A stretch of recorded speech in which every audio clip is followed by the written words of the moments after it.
About 5 years ago, I lived downtown in a major city in the US.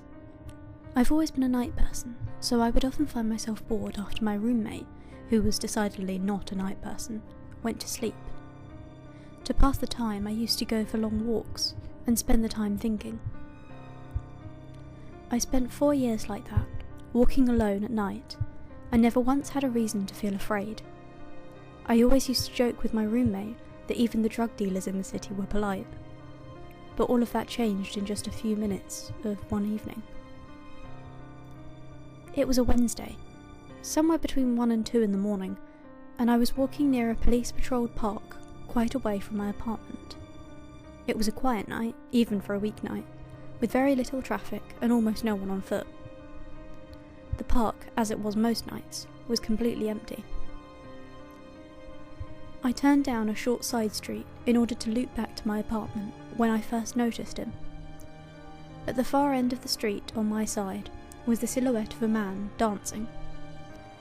It was a strange dance, similar to a waltz, but he finished each box with an odd forward stride.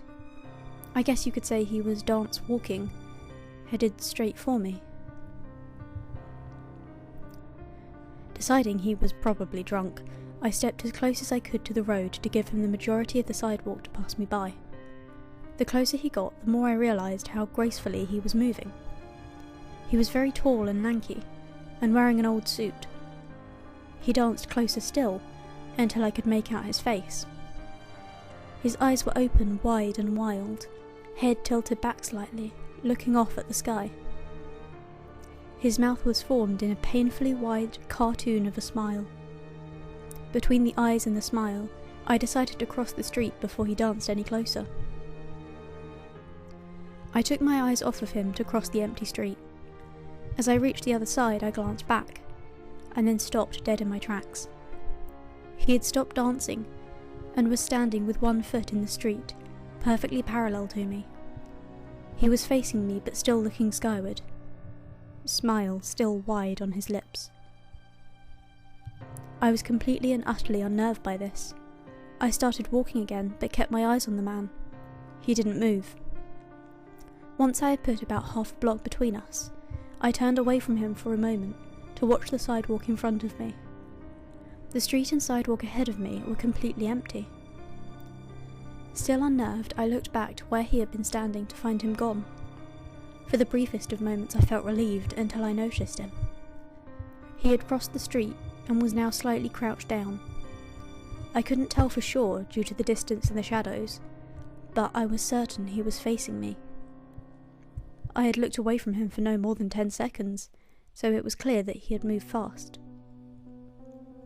I was so shocked that I stood there for some time staring at him, and then he started moving towards me again. He took giant, exaggerated tiptoe steps, as if he were a cartoon character sneaking up on someone. Except he was moving very, very quickly. I'd like to say at this point I ran away or pulled out pepper spray or my cell phone or anything at all, but I didn't.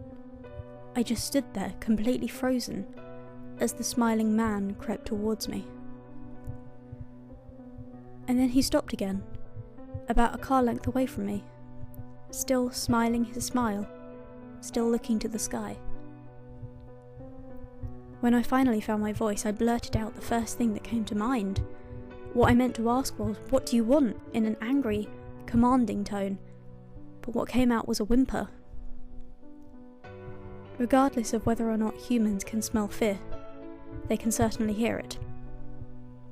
I heard it in my own voice, and that only made me more afraid. But he didn't react to it at all. He just stood there, smiling. And then, after what felt like forever, he turned around very slowly and started dance walking away. Just like that. Not wanting to turn my back to him again, I just watched him go until he was far enough away to be almost out of sight. And then I realised something. He wasn't moving away anymore, nor was he dancing. I watched in horror as the distant shape of him grew larger and larger. He was coming back my way, and this time, he was running. I ran as well. I ran until I was off the side road and back onto a better lit road with sparse traffic. Looking behind me then, he was nowhere to be found.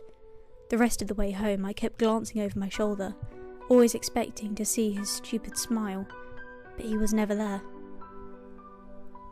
I lived in that city for 6 months after that night, and I never went out for another walk. There was something about his face that always haunted me. He didn't look drunk. He didn't look high. He looked completely and utterly insane.